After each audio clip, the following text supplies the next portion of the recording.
All right. Good morning, everybody.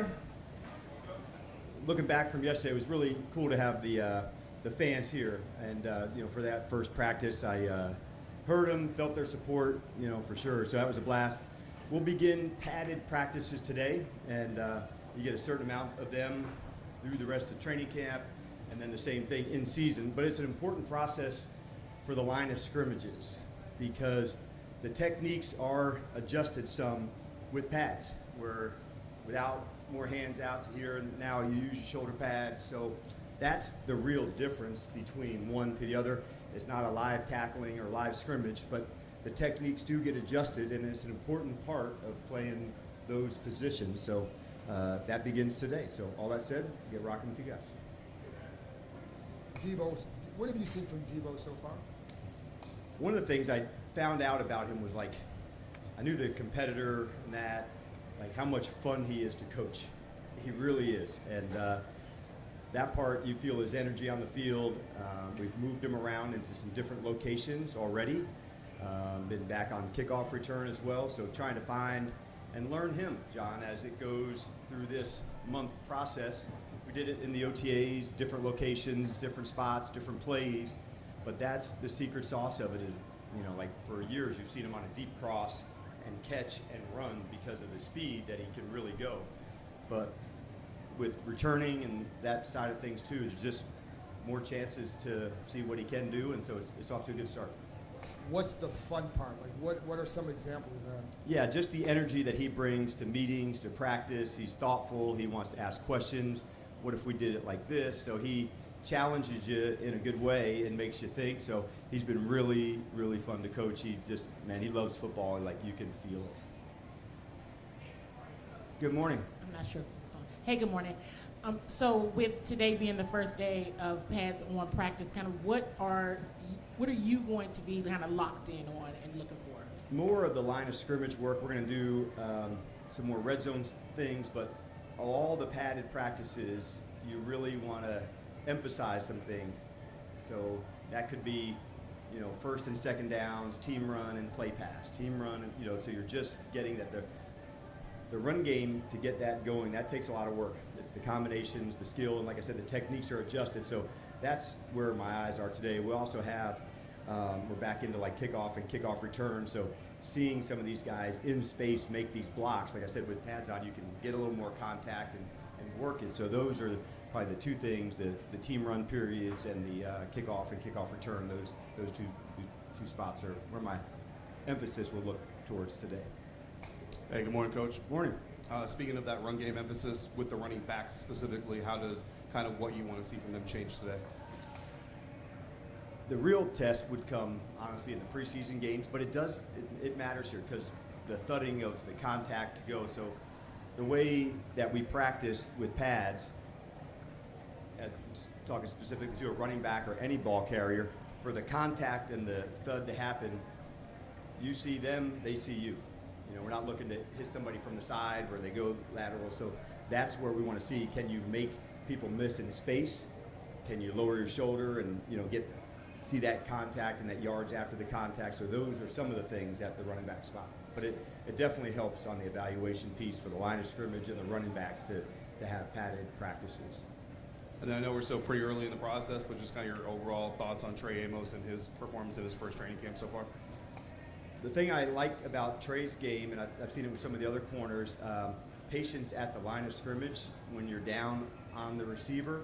So many times you can get antsy and try to guess what their release is or, a particular route. And so having patience at that position is critical, where you can stay connected and at the line of scrimmage. You have to trust the technique. And I think Jason Simmons and him, you can feel that connection early practice, post-practice, the extra things. I saw it in the spring, but I just kind of see the ascending techniques as it's going. And that's what's fun about camp, this player against him, the next one. And so different guys are matched up in different ways. Hey, Coach. Good morning. You just mentioned special teams. Looking at the guys that are returning, which guys have really probably jumped out in the early stages of that competition? The speed I feel from Jeremy Reeves, like is another step added, and that's not so uncommon after the season after an injury. You know, you're rehabbing an ACL, and anybody who knows Revo, like he was going to go all in for it. But there is for the faster players, like that second year after that, it can even take it further. And we discussed that, and I have certainly felt that. I see it on the defensive snaps because when you're a safety and you're breaking out of the middle of the field, it's an easy evaluation to see how much ground someone's covering. And so I do feel that from him. I'm excited to see Jordan McGee. He's somebody on the team side that I really feel like he's taking, you know, like steps to take through it. And then new players, how are they fitting into what we do? I'm watching guys like, you know, tight ends of Cager and, you know, Tyree, and how are they fit in? What are they doing? So it's been a fun process so far. And looking at the team as a whole, is it one area that has pretty much excelled at this stage a little bit more that's ahead of the other areas of this team? Not yet. We're still going through the install portion. Like last week, it was such a red zone emphasis, and we actually have a little bit more of that today in our first day in pads. But yeah, there's not one that I see over another. Sometimes it's within a practice. The defense yesterday won, you know, the fourth down competition. The offense came back to win the next piece. So those are the things that I see back and forth, and that's kind of what I see as like the double wins. You know, like your best against my best, and if your best is always beating my best, that's not as good. So we do like to see it back and forth. Morning, Coach. Good morning. What's unique about coaching in the Washington, D.C. region? The fan base and the people, you know, that's the fun part about coaching here. I had known from afar how, you know, this fan base, how important it was with the team, and then I really felt it as the season got going. And sometimes you can feel isolated, you know, because you're home or work, and so to feel that connection start to take shape, you know, the fan support of the players, you know, and on the field, and like home field's a real thing, like it is, and it may not be in some other sports, but you can create it, and so to see that begin to take shape, like that's pretty exciting. And you've developed some relationships with coaches in other sports. You had some of the Wizards coaching staff here in the spring. What do you gain from building those relationships and having those conversations across sports? Whether it's you know, dealing with a player, how to develop a player, it has nothing to do with, you know, any scheme or that, but I'm curious to find out, you know, is there another way, is there a different method to go to it? And I love learning, so I enjoy, you know, visiting with coaches in other spots, and I gain a lot from those moments. And so whether it's, you know, college basketball, pro ball, all of it matters to me, and so I enjoy spending time with coaches. Hey DQ, whether it's Pop Warner, high school, the first day of pads is always there's something special about it. Can you expand on that? Like what is it about putting those pads on for the first time? For sure, it's the essence of our game. It's physical, it's contact, and I'm glad that you brought up, you know, from like youth football and high school ball, and like it's also a responsibility to like teach it right. You know, how are you tackling? How are you making these contact? Because that's important. You know, this game that we love. Like you can be tough as hell, and you can also, you know, do it as best you can to do it safely. And that's the responsibility of the players to one another, their love for one another. It's also our responsibility. Let's teach it right. We want our team and our identity to be tough as hell. But for us to do that, you've got to take care of one another and do it correctly. But there is a lot of fun that goes into this day. There'll be more energy that you'll hear, and then it gets normal again, you know, after a few days, because we'll do this, you know, for over the next 6 months, you know, quite a few times. But on the first day, it is part of the essence of the game. You spoke very highly of Deron Payne during OTAs and minicamp. How has that carried over to training camp? And being a guy that's been on that line since 2018, been with this team since 2018, how as a coach do you lean on him? I can't speak to the past, but man, I have had so much fun coaching Deron this spring and in training camp. He is on it. And it's nice to see, you know, connection him and Kinlaw and Wise and, you know, Martin and now Miller and others that are new to the team, and their fight, their battle, how we're using guys. Deron, he is right at the front of it. I like that he is, he doesn't have to say it, he's just doing it. And like, I really respect that. Hey Dan, good morning. Good morning. Just on Terry to check in, do you have any more clarity on his ankle situation today? And do you have any more optimism on the business side that we're any closer to getting something done? For us, yeah, no change. I can say, when we do the assessment on what begins on PUP, so for he and for Sam, they'll begin, the day doing the rehab portion. Some days that'll include running. Some days it'll be more of strength and rehab portions. Then in the afternoon, it's kind of normal business. They go through meetings, they can watch the walkthrough but can't participate. So we just have this process that we'll go through with both of them, and we won't miss it. But both of them are real pros, and they'll put the work in. So no timeline on that. And I certainly, as we're sitting here today, we're still building on that. To follow up on Deebo, beyond his just production, what do you think he can bring to a team and an offense from a physicality standpoint, mentality, identity, that kind of thing? Yeah.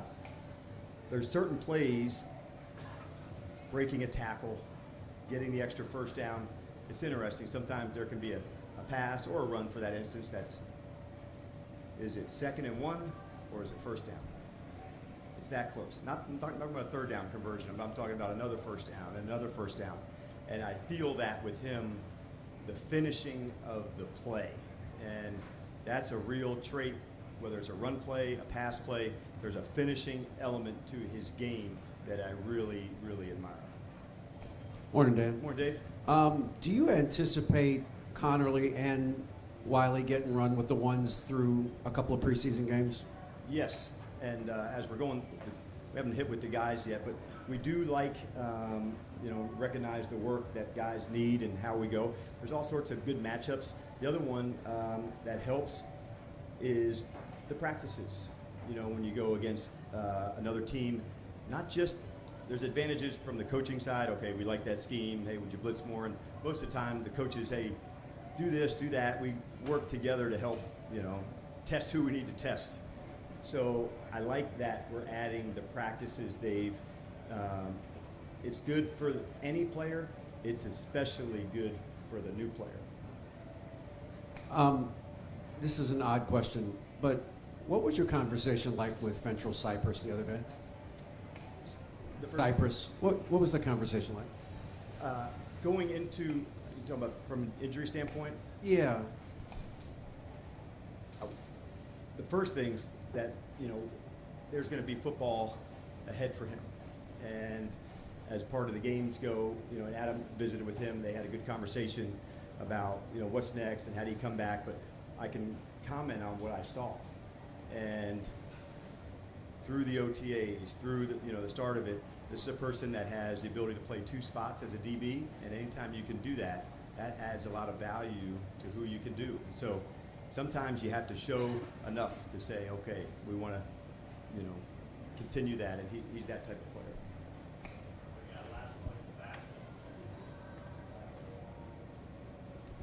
Morning, Coach. Good morning. Adam Epstein, 910 The Fan. Given the news yesterday with Terry in the building, is this the wide receiver room that you envision as a championship caliber wide receiver room? Yeah, Adam, welcome, man. Honestly, man, we just want to really hit to our standards. We do like this room a lot, but as far as where we're headed, we just kind of put it into small spaces, and we're putting guys in different spots and what they can do.